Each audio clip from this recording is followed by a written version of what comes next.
5장 3절 공간상의 직선과 평면의 방정식을 구하는 문제를 알아보겠습니다. 이 시간에는 직선의 방정식을 구하는 문제를 살펴보겠습니다. 직선의 방정식을 구하기 위해서는 우리는 다음 같은 그림을 염두에 두고 우리가 직선의 방정식을 어떻게 구하는지를 한번 살펴보겠습니다. 이 그림을 보면 알 수 있듯이 좀 작으니까 크게 확대해서 볼게요. 우리가 공간상에 한 점이 놓여 있습니다. 이 점을 A점이라 보고 X1, Y1, Z1이라 하겠습니다. 공간상에 한 점 A라는 점을 지나면서 그리고 자 이제 다음 같은 이제 방향 벡터라고 불려지는 요 벡터를 U 벡터로 놓겠습니다. U 벡터의 성분을 우리가 L과 M과 N으로 놨습니다. 이제 이 A라는 점을 지나면서 이 U 벡터하고 평행하게 되는 직선의 방정식을 그려보겠습니다. 이런 직선이 하나 있겠죠.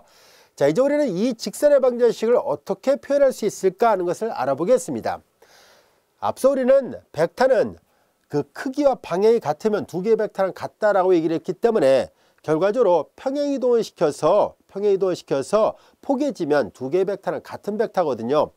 자 이제 우리는 이 파란색 직선 위에 있는 임의점을 하나 잡겠습니다. 이 점을 P라 놓겠습니다.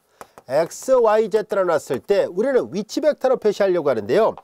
이제 원점에서부터 여기까지 벡터를 A점까지 벡터를 우리가 소문자 A 벡터를 쓰고 원점에서 이 점 P까지의 벡터를 우리가 P 벡터로 표시를 해보겠습니다.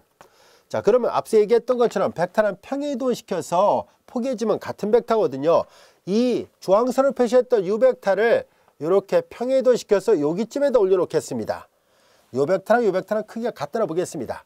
자 그런데 여기서 잘 보면 여기가 원점이에요. 이 P 벡터는 다음같이 우리가 생각할 겁니다. A 벡터에다가 U 벡터를 근데 U 벡터 사실상 요거밖에 안 되니까 여기까지 오지를 못하잖아요. 그래서 적당하게 늘리려고 합니다. 그래서 우리는 이 U 벡터에다가 적당한 스칼라배를 하겠습니다. 적당한 스칼라배. 그래서 이제 우리는 이 U 벡터 요 주황선을 그냥 색깔로 빨간색으로 하겠습니다. U 벡터에다 적당한 스칼라배를 T배라 해보겠습니다. 그러면 이제 그림을 잘 보세요. A 벡터에다가 빨간색 벡터를 더하면 P 벡터 나오죠. 그래서 이제 P 벡터는 이 파란색 직선상에 있는 임의 벡터를 표시한 거예요. 임의 점 위치 벡터를 표시한 거예요. 다시 말해서 공간상에 A점을 지나면서 U 벡터랑 평행한 직선의 방정식의 벡터 방정식 표현을 구하려고 합니다. 이 그림을 보면 알 수 있듯이 이렇게 한 점을 지나야 되니까 A 벡터에다가 플러스 T U 벡터를 하는 것이 이것이 바로 공간상의 직선의 벡터 방정식입니다.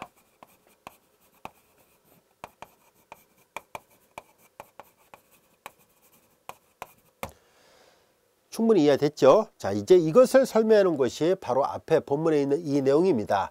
P는 이퀄 A 플러스 TU라 표시한 거예요. 충분히 이해됐죠? 자 우리는 여기에서 이 벡터 방정식을 약간 변형해서 비례식 관계로 풀려고 하는데요.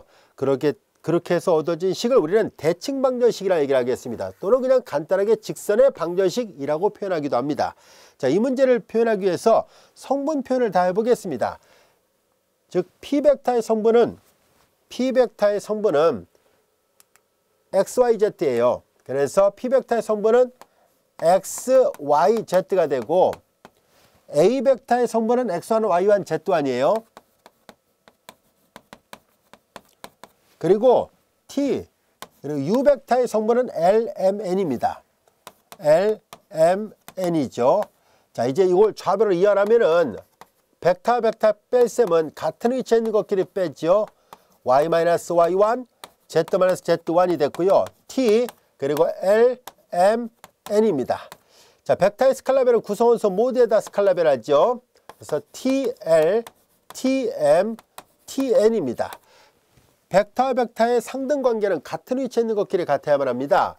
자 그래서 X-X1은 TL과 같아야 되고 Y-Y1은 TM과 같아야 되고 Z-Z1은 TN과 같아야만 합니다.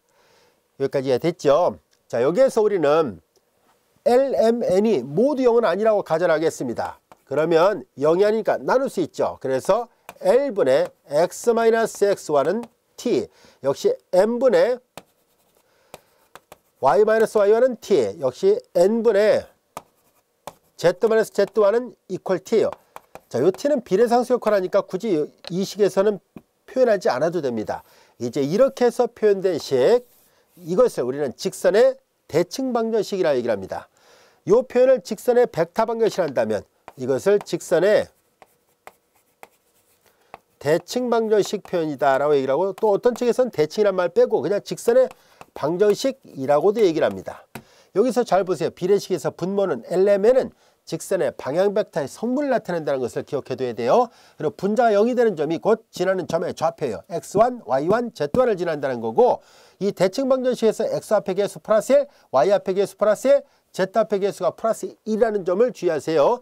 여기가 만약에 이게 앞뒤가 바뀌어 있으면은 마이너스 앞으로 빼내서 분모에다 곱해서 이 방향 벡터 성분을 정확하게 잘 찾아야 돼요. 이 LMN이 직선의 방향 벡터라는 것은 요 X가 앞에 있고 Y가 앞에 있고 Z가 앞에 있고 앞에 다 1이에요. 이 모양을 염두에 두고 만든 식이에요. 그럴 때만 LMN이 직선의 방향 벡터의 성분들을 각각 나타낸다는 것 잘 알아두세요. 가끔가다 문제에서 벡터 방정식 표현을 구하셔야 할 때는 이걸 써야 되고요. 주로 이제 이게 많이 나와요. 벡터 방정식 가끔 나오는데요. 주로 이제 시험 문제에 이게 많이 나오니까 요 모양을 잘 기억해 둘 필요가 있습니다. 자, 이제 그리고 여기에서 만약에 이 직선이 이 지금 임의의 방향으로 이렇게 했는데요. 만약에 직선이 XY 평면에 평행하게 되면 어떻게 될까요? 라는 얘기예요. XY 평면에 평행하게 된다면은 그러면 여기서 여기 두 개만 비례하게 되고요. Z equal Z1으로 표시하면 됩니다. Z equal Z1이 XY 평면에 평행하게 될 경우, 자, 이제 방향 벡터가 이제 주어진 쉽게 말해서 이렇게 생각하면 됩니다. 만약에 이 n이 제로가 되면 이라고 생각을 해보세요. n이 제로가 되면은 L과 M만 있거든요. 이 벡터가 알기 쉽게 이 바닥에 있다고 생각해 보세요. XY 평면에 있으면 Z좌표가 제로죠. 그럴 경우 이 n이 제로가 돼요. n이 제로가 되면은 나눗셈을 할 수가 없습니다. n이 제로가 되면 요 우변이 제로죠. 그러니까 Z-Z1이 0이에요. 이 두 개는 0이 아닌데 얘가 0이라면 Z-Z1이 0이니까 넘기면 Z equal Z1. 걔만 따로 띄어서 쓰고 이 두 개는 동시에 만족해야 되니까 나눠서 비례식을 씁니다. 무슨 말인지 알겠죠? 나머지도 또 그렇게 표시한 것 뿐입니다. 자, 이제 여기서 뭐 L이 0이 되는 경우도 있고 M이 0이 되는 경우도 있고 N이 0이 되는 경우도 있는데요. 이 두 번째는 L이 0이 되는 경우, 얘는 M이 0이 되는 경우, 첫 번째는 N이 0이 되는 경우를 각각 나눠서 표시한 것입니다. 그래서 항상 이렇게 될 때는 두 개는 비례식이고 컴마 찍고 나머지는 따로 써야 된다는 것 잊지 않도록 하세요. 모양 이렇게 되어 있습니다. 자, 이제 우리는 그렇다면 지금까지 배웠던 이 직선의 벡터 방정식과 직선의 대칭 방정식 표현을 이용해서 이 문제를 풀어보도록 하겠습니다. 이 직선의 평행하고 한 점을 지나는 직선의 벡터 방정식, 이 모양을 보고 쓰면 되겠네요. 근데 이때 주의할 점이 있습니다. 이건 대칭 방정식이잖아요. 대칭 방정식에서 누차 강조했죠. X 앞의 개수, Y 앞의 개수, Z 앞의 개수가 다 플러스 1로 돼 있어야 됩니다. 근데 여기는 이렇게 돼 있잖아요. 얘는 1 맞는데 얘만 지금 마이너스 1로 돼 있으니까 얘를 다시 쓰면 3분의 X 마이너스 1은 이퀄 마이너스를 바깥으로 빼내가지고 분모에다 곱하니까 이렇게 쓸 수 있죠. 반드시 잘 그 규칙을 만족하는지를 확인해 봐야 됩니다. 따라서 주어진 직선은 이 직선과 같은 거고요. 이 직선에 평행하다는 얘기는 이 직선의 방향 벡터가 3, 마이너스 2,5 여기에 평행하다는 뜻입니다. 자, 그러면 이제 우리는 요 U벡터의 성분이 여기서는 3, 마이너스 2, 5라는 얘기예요. 이해됐죠? 그래서 그리고 지나는 점의 좌표 이 X1, Y1, Z1 대신에 마이너스 2, 1,3을 지난다라고 얘기를 했었으니까 이 직선의 벡터 방정식에다 그대로 표현한다면은 P 벡터는 요거예요. 마이너스 2,1,3이고 그리고 플러스 T U 벡터 대신에 LMN 대신에 3, 마이너스 2,5예요. 자, 요게 우리가 구하고자 했던 직선의 벡터 방정식 표현입니다. 물론 여기서 스칼라벨 하고요. 제1성분끼리, 제2성분끼리, 제3성분끼리 정도 해도 됩니다. 뭐 그건 생략하도록 하겠습니다. 직선의 벡터 방정식 표현하는 방법 이해됐죠? 자, 이번에는 한 점을 지나고 직선의 평행한 직선의 방정식을 구해보세요라는 얘기예요. 비슷한 문제인데요. 이번에는 얘는 벡터 방정식을 표현한 거고 얘는 그냥 직선의 방정식을 구해보란 얘기예요. 즉 직선의 대칭 방정식 구해보세요라는 얘기거든요. 한 점을 지나면서 이 직선에 평행하다는 얘기니까 쉽게 말해서 x 앞에 계수, y 앞에 계수, z 앞에 계수 다 1이니까 2,6,3의 b라는 거예요. 자, 이제 어떤 벡터 있으면 그거에 b라는 걸 표시하듯이 자, 이제 직선의 벡터 방정식은 이렇게 비례식이거든요. 이 비례식이니까 LMN의 5배를 한다 할지라도 5L, 5M, 5N을 하더라도 약분해버리면 그만이니까 결국은 요 직선의 방향 벡터를 이렇게 직선의 대칭 방정식의 분모에다 놔도 충분하다는 것을 알 수 있습니다. 자, 그래서 예제 2번의 문제는 이 대칭 방정식 표현하라는 얘기예요. 한 점을 지난다 했었죠. 지나는 점은 분자를 0으로 하는 값이 지나는 점이거든요. 그래서 우리는 얘랑 평행하다라고 얘기를 했었으니까 원래대로 한다면 2K, 6K, 3K라 써야 되는데 2K, 6K, 3K부터 K 약분해버리면 되잖아요. 그래서 이제 바로 2와 그리고 6과 그리고 바로 3으로 쓰겠습니다.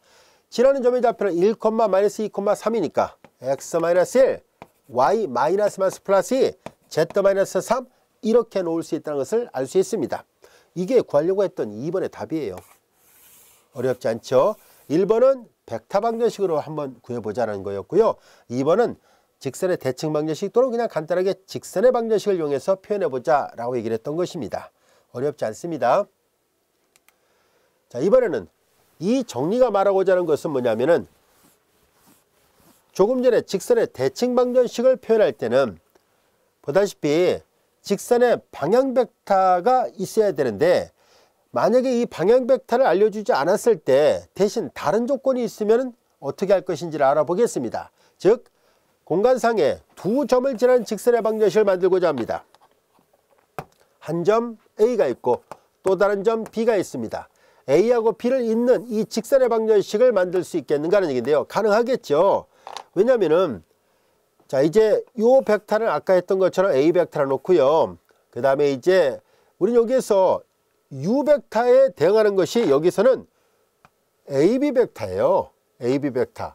이 AB 벡터가 U 벡터랑 비례하는 형태로, 왜냐면 이 파란색 직선의 방향 벡터를 나타내거든요. 자, 그래서 우리는 이 A 벡터의 성분을 X1, Y1, Z1이라고 B 벡터의 성분은 X2, Y2, Z2라 한다면은 자, 시점이 A고 종점이 B가 되는 벡터를 우리는 U 벡터, 아까 했던 U 벡터랑 평행한 벡터로 생각할 수 있죠. 우리는 모든 벡터를 위치 벡터의 차로 표시가 가능하니까 AB 벡터는 OB-OA로 쓸 수 있습니다. 시점이 원점이 되는 벡터는 위치 벡터를 나타냅니다. 위치 벡터는 종점의 좌표를 써서 표시하거든요. 종점의 좌표가 X2, Y2, Z2예요. 얘는 X1, Y1, Z1이고요. 벡터와 벡터의 뺄셈은 같은 위치에 있는 것끼리 계산하니까 X2-X1, Y2-Y1, Z2-Z1 이와 같이 됩니다. 따라서 U 벡터는 이제 이 벡터랑 비례합니다. 따라서 U 벡터의 성분이 적당한 비례상수 K가 있다면 아까도 얘기했었죠. K를 약분해버리면 돼요. 그러니까 우리는 자연스럽게 이 벡터의 성분이 앞서 했던 L, M, N의 역할을 한다는 것을 알 수 있습니다. 그리고 지나는 점은 이미 이것도 되고 이것도 되니까 여기는 아무거나 써도 돼요. X-X1, Y-Y1, Z-Z1을 써도 되고 X-X2, Y-Y2, Z-Z2를 써도 됩니다. 아무 점이나 써도 결국 같습니다. 그래서 이 점으로 표시하도록 하죠. 자, 그래서 이 직선의 방정식, 이 두 점을 지나는 직선의 방정식은 방향 벡터의 성분이 X2-X1분의 X-X1 Y2-Y1분의 Y-Y1이고요. Z2-Z1분의 Z-Z1입니다. 앞서 얘기한 것처럼 X1, Y1, Z1 분자의 두 번장에 있는 요런 항들 대신에 이걸로 바꿔놔도 똑같습니다. 상관없습니다. 자, 이것이 두 점을 지나는 직선의 방정식입니다. 예제 3번의 문제를 풀어보겠습니다. 두 점을 지나는 직선이 XY 평면과 만나는 점의 좌표가 ABC였을 때 ABC의 합을 구하시라는 얘기예요. 자, 두 점을 지나는 직선의 방정식이니까 이 공식에다 그대로 대입을 하겠습니다. X2-X1이에요. 2-0 그리고 X-X1 Y2-Y1 그리고 y-y1, z2-z1, 그리고 z-z1입니다. 자, 이것이 두 점을 지나는 직선의 방정식입니다. 정돈해 볼까요? 2분의 x, 2분의 y-1, 그리고 마이너스 2분의 z-입니다. 자, 이제 두 점을 지나는 이 직선이 xy 평면과 만난다라고 얘기를 했네요. 이 xy 평면과 만난다는 얘기는 z좌표가 제로잖아요. 이 직선상에서 z좌표가 제로라는 것을 말해줍니다. 따라서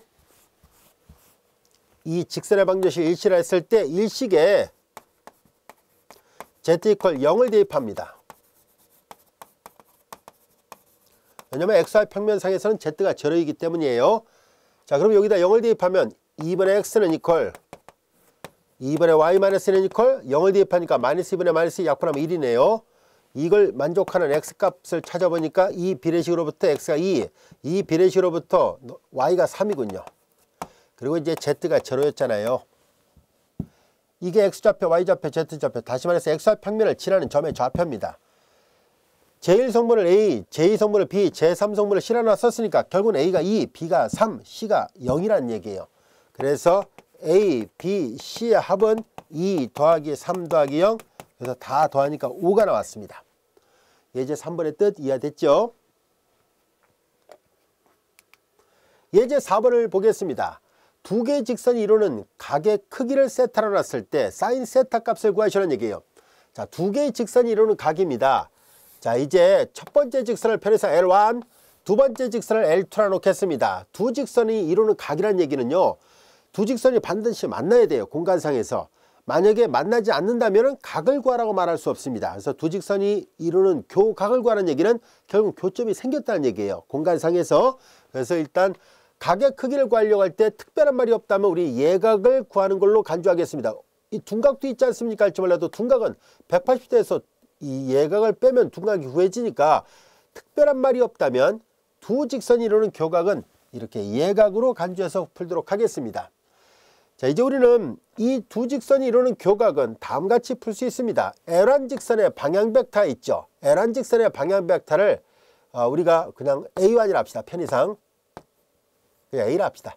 그리고 L2 직선의 방향 벡터를 B라 놓겠습니다. 그러면 우리가 구하려고 하는 두 직선이 이루는 교각을 세타로 놓는다면 두 직선이 이루는 교각은 두 직선의 방향 벡터 이루는 교각과 같다는 것을 이 그림을 보면 알 수 있습니다.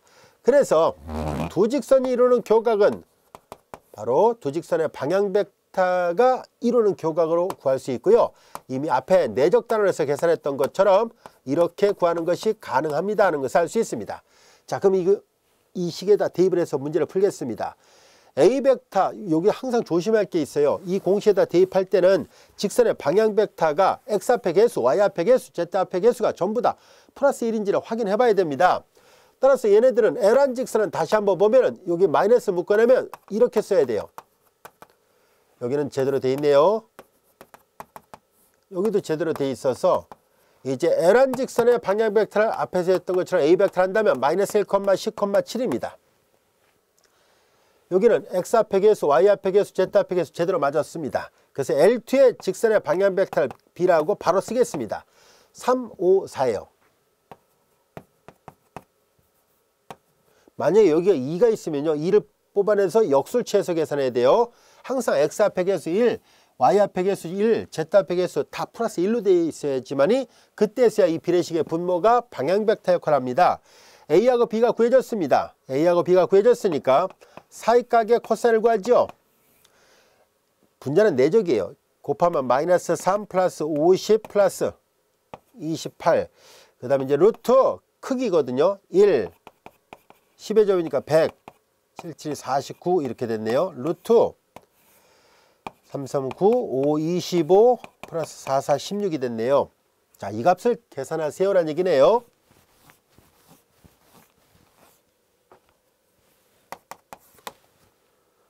자, 이제 이거 계산하면 28에서 3을 빼면 25, 75네요. 자, 그 다음에 150이에요. 루트 150 따로 계산해 봅시다.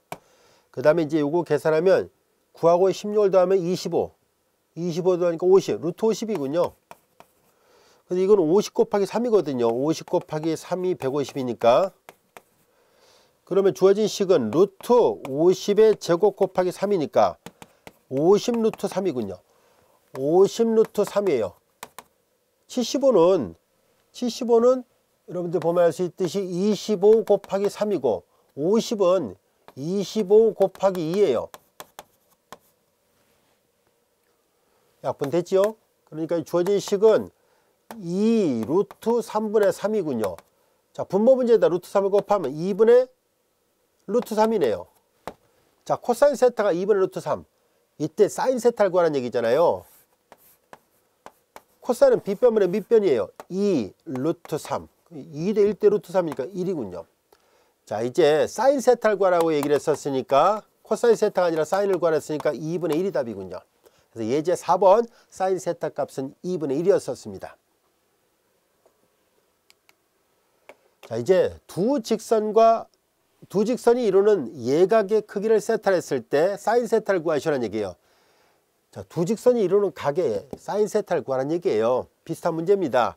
자, 조금 전에 풀었던 예제 4번은 비례식으로 주어졌다면 이제는 매개방정식으로 주어진 것밖에 차이가 없어요.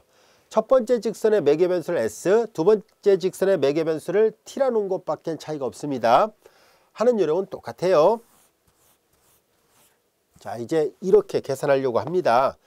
그래서 그러려면 직선의 방향 벡터가 필요하거든요. 요 식을 쓰려면. 그래서 방향 벡터를 찾기 위해서 L한 직선을 대칭 방정식으로 바꿔서 표시하려고 합니다. 어떻게 할 것인지 볼까요? 2를 넘기고 3으로 나눠요. 그럼 x-1 이것이 S란 얘기예요. 자, 비례상수는 따로 안 써도 되거든요. 자, 이제 여기서 또 마찬가지로 2를 넘기고 S 앞에 개수 1로 나누니까 형식적으로 1분의 y-1 이렇게 씁시다. 여기도 2를 넘기고 마이너스 1로 나눠요. 그러니까 z-1을 마이너스 2. 이것이 사실 저쪽에서 말하는 S였다는 얘기인데요. 이 비례상수 안 써도 됩니다. 대칭 방정식 이 x, y, z 사이에 비례식만 쓰면 되거든요. L한 직선이 이거였다면 같은 논리로 L2 직선을 찾습니다. 얘는 x-0을 마이너스 1로 나눈 꼴이에요. 그러니까 마이너스 1, x-0이라는 얘기고요. 마찬가지로 2를 넘기고 2로 나누니까 y-1을 2로 나눈 값이네요. 그래서 여기는 z-0을 또 3으로 나눈 값이고요. 이것이 비례상수 t였다는 얘기고 안 써도 됩니다. 자, 이제 L한 직선의 x, y, z 앞에 개수를 다 플러스 1로 바꿔놨거든요. L한 직선의 방향 벡터를 a 벡터를 한다면 3, 1, 마이너스 2입니다. L2 직선의 방향 벡터를 B를 한다면 마이너스 1, 2, 3입니다. 자, 이제 예각의 크기를 세타했을 때 사인 세타를 구하랬으니까 일단 얘부터 먼저 계산합니다. 요 식에다 그냥 계산하도록 하죠. A와 B의 내적입니다. 마이너스 3 플러스 2 마이너스 6 A의 크기는 루트 3, 3은 9 플러스 1 플러스 4 루트 1 2는 4 3, 3은 9예요. 똑같네요. 루트 14 루트 14니까 두 개 곱하면 루트 14의 제곱이니까 14가 됐고요. 자, 요거 계산하면 마이너스 1이거든요. 마이너스 1 그리고 마이너스 1 마이너스 1가 마이너스 7입니다. 자, 이제 14분의 마이너스 7 이와 같이 됐습니다. 근데 여기에서 예각의 크기를 세타했을 때 사인 세타라고 구하라고 얘기를 했거든요. 근데 일단 요거 계산하니까 마이너스 2분의 1이 나왔습니다. 근데 코사인이 마이너스 2분의 1이 되는 것이니까 코사인이 마이너스 2분의 1이 되는 것은 그래프의 개형을 통해서 한번 살펴볼까요? 예각을 구하라 했습니다. 자, 지금 이제 계산해 본 결과는 마이너스 값이 나왔는데요. 그래프의 개형을 그려보면은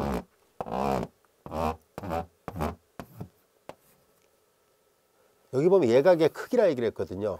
그래서 이제 예각의 크기를 계산해 보려고 하는 거예요. 일단은 그림을 그려보겠습니다.